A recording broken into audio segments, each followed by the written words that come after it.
नमस्कार विद्यार्थी मित्रांनो, मी आहे चेतन राठोड आणि स्वागत करतोय आपला द प्रियांशी आयांशी अकॅडमी यूट्यूब चॅनेलवर। तर मित्रांनो, आपण मागील काही दिवसापासून पोलीस भरती प्रश्नपत्रिका विश्लेषण जे की 2025-26 मध्ये आलेले आहेत ते प्रश्नपत्रिका विश्लेषण घेत आहोत आणि जे चारही पर्याय आहेत त्याचं योग्य प्रकारे आपण वर्गीकरण करत आहोत। मित्रांनो, जर तुम्ही या चॅनेलवर नवीन असाल तर तुम्ही द प्रियांशी आयांशी अकॅडमी यूट्यूब चॅनेलला जाऊन मागील व्हिडिओ बघा, लाईक, शेअर आणि चॅनेलला सबस्क्राइब करायला विसरू नका। तर आपण महत्त्वाचा का पोलीस प्रश्नपत्रिकाच का घेतो? कारण की जे पोलीस पुढची पोलीस भरती होणार आहे तर त्या पोलीस भरतीमध्ये मागील जे प्रश्नपत्रिका आहेत त्या प्रश्नपत्रिकामधून काही प्रश्न हे रिवाइज होऊ शकतात आणि राहिला प्रश्न जे बाकीचे जे प्रश्न आहेत तर त्या आपण जे पर्यायामध्ये बघतो, जे आपण शिकवतो त्याच्यातूनच येतील, म्हणजे त्याच्या बाहेरील प्रश्नपत्रिका तुम्हाला पाहायला मिळणार नाहीत। म्हणजे जास्तीत जास्त प्रश्न आपण जे शिकवतो त्या कंटेंट मधूनच येतील आणि बाहेरील जे काही प्रश्न येतील ते प्रश्न पण आपण इथं जे प्रश्न सोडवतो या धर्तीवर तुम्हाला सुटेल। मित्रांनो, आतापर्यंत आपण नवी मुंबई, मीरा भाईंदर हे प्रश्नपत्रिका बघितलेले आहेत पोलीस भरतीचा। तुम्ही जर मागील व्हिडिओ बघितला नसाल तर तुम्ही मागील व्हिडिओ बघू शकता आणि मित्रांना शेअर करायला विसरू नका। आणि आपण आज प्रश्न बघूया तर कशावर आहे, तर पहिला प्रश्न बघूया। रक्तातील तांबड्या पेशीमध्ये म्हणजे आपण त्यांना आरबीसी असे पण म्हणतो, रेड ब्लड सेल्स असे पण आपण त्यांना म्हणतो, तर कोणते लोहयुक्त प्रथिन असते? रक्ताच्या जे आरबीसी असते मित्रांनो, तर याच्यात कुठला लोहयुक्त प्रथिन असतो? जे की तर आपण ते पर्यायामध्ये बघूया तर प्लाझ्मा असतो का? प्लाझ्माला आपण प्लेटलेट्स असे पण म्हणतो। जेव्हा आपल्याला खूप जास्त ताप येतो तेव्हा, म्हणजे जर आपण जास्त दीर्घकाळ म्हणजे कशात असेल, दीर्घकाळ आजारी पडलेला असेल तर आपल्याला डॉक्टर म्हणतात की तुमचे प्लाझ्मा कमी झालेले आहेत। जास्तीत जास्त काय होते मित्रांनो, जेव्हा आपल्याला साधारण ताप येतो तेव्हा जे आपली WPC आहे म्हणजेच आपण म्हणजे काय व्हाईट ब्लड आहे आपल्या जे त्याच्यात आपल्याला म्हणजेच आपला काय होतो WPC एक तर वाढते किंवा कमी होते। जास्तीत जास्त काय करते? वाढते। कारण की जेव्हा आपल्यावर हे तापाचा जेव्हा प्रतिकार होतो तर तो प्रतिकार रोखण्यासाठी WPC काय करते? कार्य करते। त्याच्यामुळे WPC वाढते आणि जास्त वाढल्या तरी ताप येतो आणि कमी झाला तरी आपल्याला काय येतो? ताप येतो। तर हा प्लाझ्माचा विषय झाला। पांडुआ पेशी आहे का? नाही। तर हिमोग्लोबिन आहे का? तर हो मित्रांनो, हिमोग्लोबिन हा आपला योग्य उत्तर आहे, जे की रक्तातील तांबड्या पेशीमध्ये असतात। तर हिमोग्लोबिनचा महत्त्वाचा म्हणजे जे रक्ताची तांबडी पेशी आहे, जी आरबीसी आहे, याचा महत्त्वाचा कार्य काय आहे मित्रांनो? तर याचा महत्त्वाचा कार्य आहे की आरबीसी ही सर्वात महत्त्वाचे कार्य शरीरात पेशींना ऑक्सिजन पुरवठा करते। काय करते? शरीराच्या ज्या इतर पेशी आहेत त्या पेशींना ऑक्सिजन पुरवठा करण्याचा काम म्हणजे महत्त्वाचा काम कोणाचा आहे? आरबीसीचा आहे। मित्रांनो, आपल्या शरीरात आरबीसी राहिली नसती तर आपला जो म्हणजे हृदयापासून जो ब्लड निघतो तर हा ब्लड आपण पायापर्यंत येण्यासाठी जवळपास बरेच वर्ष म्हणजे 2 वर्ष गेले असते। म्हणून आरबीसीचे महत्त्वाचे कार्य आहेत की जे शुद्ध रक्त आहे ते सगळ्या शरीराला बाकीच्या इतर पेशी आहेत त्यांना पुरवण्याचं काम आरबीसी करतात। आणि माणसाच्या ब्लडमध्ये जो आर्य म्हणजे पीएच असतो, जो पीएच असतो त्याला आपण मराठीमध्ये सामू असे पण म्हणतो। तर तो ब्लड किती असतो म्हणजे ते सामू किती असतो माणसाच्या याच्यात? तर 7 पॉइंट मी तिथं लिहून मित्रांनो, इथं 7.35 ते 7.45 एवढा हा सामू असतो आपल्या रक्तामध्ये। सामू याला पीएच असे पण म्हणतात। काय म्हणतात? याला पीएच असे पण म्हणतात। तर एवढा हा सामू मानवी ब्लड रक्तामध्ये एवढा हा सामू असतो मित्रांनो।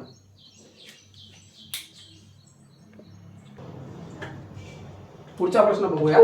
तर मानवी हृदयाचे वजन सर्वसाधारणपणे किती ग्राम असतो? तर मित्रांनो, जो मानवी हृदय आहे तर याचा वजन किती ग्राम असतो? तर जेव्हा माणूस म्हणजेच माणसाच्या वयानुसार किंवा शरीरानुसार जेवढा मोठा असेल, त्यांच्या जी डाव्या हाताची मोठी आहे याच्यापेक्षा मोठा हृदय माणसाचा नसतो।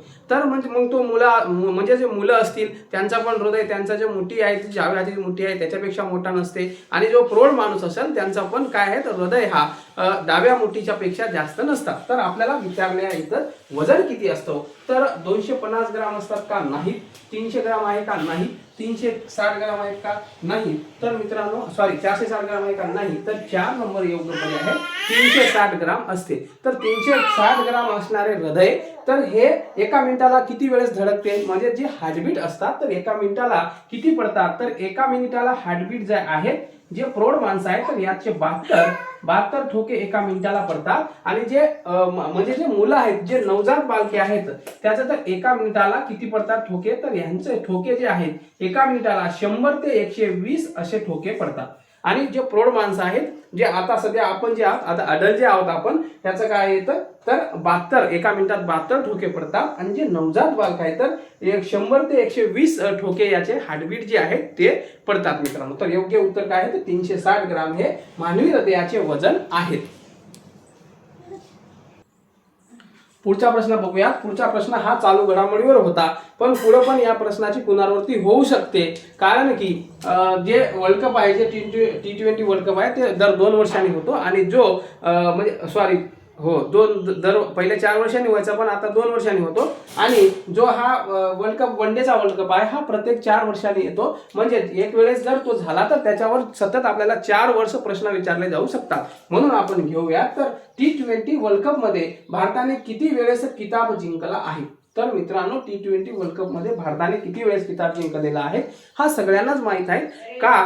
तर जे 2 वेळा आहे का, 4 वेळा आहे का, 1 वेळा आहे की 3 वेळा आहे. तर 3 वेळेस हा भारत T20 वर्ल्ड कपचा मानकरी ठरलेला आहे. तर कधी कधी तर मित्रांनो, पहिली वेळेस जेव्हा T20 ची सुरुवात झाली होती, जेव्हा 20 ची सुरुवात झाली होती 2007 मध्ये कोण होते कप्तान. कप्तान MS धोनी होते. यांनी काय केले होते मित्रांनो, MS धोनी हे कप्तान होते.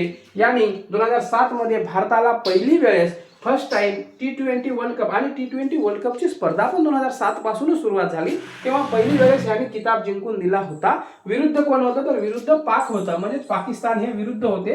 तेव्हा हे आपण वर्ल्ड कप जिंकलो होतो पहिला. त्यानंतर आपल्याला बरेच वेळेस आपण सेमीफायनल मध्ये गेलो, फायनल मध्ये गेलो, पण वर्ल्ड कप काही जिंकता आला नव्हता. त्यानंतर 2024 मध्ये जेव्हा जे सगळ्याचे आवडते आहेत हिटमॅन रोहित शर्मा हे कप्तान होते, यांनी साऊथ आफ्रिका सोबत काय केली होती, साऊथ आफ्रिका सोबत आपण T20 वर्ल्ड कप हा जिंकलो होतो दुसरी वेळेस. पहिला, दुसरा आणि त्यानंतर तिसरी वेळेस आता की रिसेंटली 2026 मध्ये आपण न्यूझीलंडला हरवून, जे की कप्तान कोण होते, सूर्या हे कप्तान होते. तर आपण हे कोणासोबत, न्यूझीलंड सोबत हे वर्ल्ड कप जिंकलेला. तर मित्रांनो, हे T20 झाला. तर वन डे आपण 2 वेळेस जिंकलेला. ते कधी तर MS धोनीच्या कारकिर्दीत एक वेळेस 2011 मध्ये. कधी 2011 मध्ये हे T20 झालाय. तर वन डे वर्ल्ड कप हे आपण कधी जिंकलो मित्रांनो, तर 1983 मध्ये फर्स्ट वेळेस कपिल पाजी हे काय होते, हे कप्तान होते, कपिल देव. आपण तेव्हा वेस्ट इंडिजला हरवून हे किताब जिंकलो होतो. फर्स्ट वेळेस भारताला क्रिकेट जगामध्ये कोणी ओळखत नव्हते. फक्त क्रिकेट जगामध्ये हे जे प्लेयर होते हे पण जास्त रिस्क घेत नसेल, पण हे कपिल देव यांनी हे वर्ल्ड कप जिंकून 83 मध्ये हे भारतात क्रिकेटची बीज पेरली. आणि भारत हा सगळ्यात जास्त क्रिकेट खेळणारा देश बनला. आणि भारतात सगळ्यात जास्त क्रिकेटचे खेळाडू आपल्याला आढळतात. कपिल देव विरुद्ध कोण होतं तर विरुद्ध होतं मित्रांनो वेस्ट इंडिज काय होतं, विरुद्ध होतं. त्यानंतर 2011 मध्ये आपण वर्ल्ड कप जिंकलो दुसऱ्यांदा. तर कधी जिंकलो, हे इथं कप्तान कोण होते, MS धोनी होते. इथं पण MS धोनी. आणि इथं आपण मित्रांनो श्रीलंकेविरुद्ध आपण काय केलो आहोत, इथं श्रीलंका विरुद्ध आपण इथं वर्ल्ड कप जिंकलेला आहे. म्हणजे हे T20 झालंय आणि हा वर्ल्ड कप कशाचं झालाय, वन डे वर्ल्ड कपचं झालं मित्रांनो.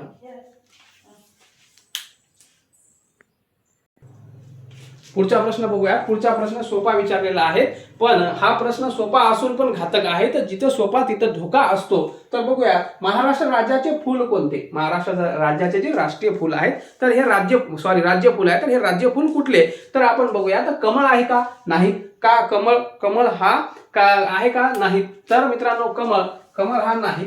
पण बऱ्याच जणांना काय वाटतो, जे नवीन तयारी करतात आता रिसेंटली, त्यांना काय डायरेक्ट कमळ वाटतो. त्यानंतर जारूल आहे का, नाही. गुलाब तर सगळ्यांना माहित आहे कशाचे प्रतीक आहे, व्हॅलेंटाईनचे प्रतीक आहे गुलाब. तर गुलाब आहे का, नाहीत मित्रांनो. तर सूर्यफूल नाही. सूर्यफुलाचा काय केला जातो, सूर्यफुलाचा हा तेल आपण म्हणजे जे गोड तेल आहे ते गोड तेल बनवला जातो. त्यानंतर जारूल आहे का, तर हो जारूल हा महाराष्ट्र राज्याचा राज्य फूल आहेत मित्रांनो. आणि हा जारूल यालाच आपण मोठा बोंडारा काय म्हणतो, याला मोठा बोंडारा म्हणून ओळखतो. या जारूलला काय करतात, मोठा मोठा बोंडारा, मोठा बोंडारा असे पण एक नाव आहे. तर हा फुल झाला. त्यानंतर राज्य पक्षी कुठला आहे, तर राज्य पक्षी हरियाल आहे. हरियाल हा राज्य पक्षी आहे महाराष्ट्र राज्याचा. त्यानंतर राज्य पक्षी झाला. त्यानंतर म्हणजे राज्य वृक्ष कुठला आहे, हे राज्य वृक्ष. तर राज्य वृक्ष काय, आंबा. आंबा हा राज्य वृक्ष आहे.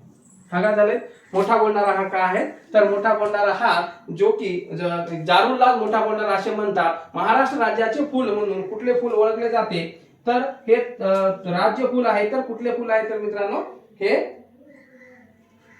कुठले फुल आहेत, मोठा बोंडारा असे पण आपण याला म्हणतो, जारूलला. त्यानंतर हा राज्य काय झालाय, हा म्हणजेच राज्य राज्य काय बघितलं आपण, पक्षी बघितलो हरियाल. राज्य झाड काय आहेत, जो राज्य झाड कटला आहे, तर राष्ट्रीय किंवा राज्य झाड आपण आंबा असे म्हणतो. सॉरी, फळ ते काय आहेत, हे फळ. आंबा हा काय, हा फळ आहे, राष्ट्रीय फळ किंवा राज्य फळ म्हणून आपण आंबा याला म्हणतो. त्यानंतर राज्य प्राणी, राज्य प्राणी काय आहे, तर शेकरू हा राज्य प्राणी आहे. शेकरू काय आहे, हा राज्य प्राणी आहे.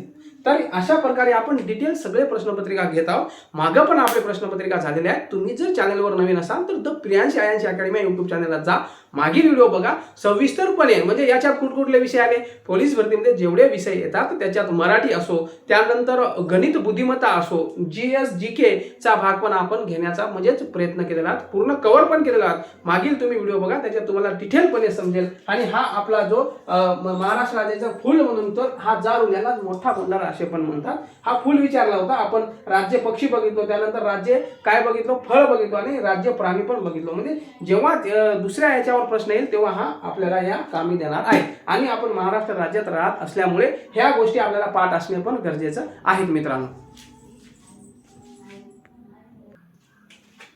पुढचा प्रश्न बघूया. तर भारताचा पहिला ऑलिम्पिक वैयक्तिक सुवर्ण पदक जिंकणारा खेळाडू कुठला, तर कुठला, तर वैयक्तिक सुवर्ण पदक. हा सुवर्ण शब्द महत्वाचा आहे. सुवर्ण शब्द जर आपण काढलो तर ऑलिम्पिक मध्ये भारताचा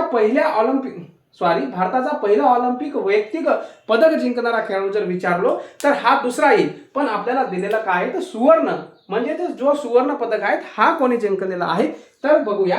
जर राजवर्धन सिंग राठोड आहे का, नाही. त्यानंतर सुशील कुमार आहे का, नाही. अभिनव बिंद्रा आहे का, आणि नीरज चोप्रा आहे का, तर योग्य उत्तर आहे अभिनव बिंद्रा, हे योग्य उत्तर आहे. राजवर्धन सिंग राठोड हे पण कशाचे, ऑलिम्पिकशी संबंधित आहेत, एअर पिस्टलची. त्यानंतर हे आहेत सुशील कुमार, हे रेसलिंग आहे, म्हणजे रेसलिंग म्हणजे कुस्तीची संबंधित आहेत हे पण. आणि नीरज चोप्रा जे आहेत हे आताच आपण रिसेंटली आपल्याला माहित आहे, नीरज चोप्रा यांनी सुवर्ण पदक जिंकलेले आहे. तर कुठल्या क्षेत्रामध्ये, भाला याच्यामध्ये त्यानं काय केलेलं आहे, भाला फेकमध्ये सुवर्ण पदक जिंकलेलं आहे. कोणी, तर नीरज चोप्रा यांनी सुवर्ण पदक जिंकलेला आहे भाला फेकमध्ये. त्यानंतर अभिनव बिंद्रा हे जे आहेत मित्रांनो, तर हे 2008 मध्ये बीजिंग ऑलिम्पिक मध्ये एअर पिस्टल म्हणजेच बंदुक्या 10 मीटर एअर पिस्टल 10 मीटर मध्ये काय केलेलं आहे, याने सुवर्ण पदक व्यक्तिगत म्हणजेच एकट्याने सुवर्ण पदक जिंकलेलं आहे. 2008 मध्ये बीजिंग ऑलिम्पिक मध्ये जिंकलेलं आहे. आणि जर पदक ऑलिम्पिक मध्ये पहिला पदक कोणी जिंकलेला असेल तर खासांबा जाधव यांनी, जी कुस्तीपटू होते, याने पहिला पदक जिंकलेला आहे. म्हणून योग्य उत्तर काय आपला, तर योग्य उत्तर मित्रांनो हे आहेत. तर योग्य उत्तर आहे अभिनव बिंद्रा.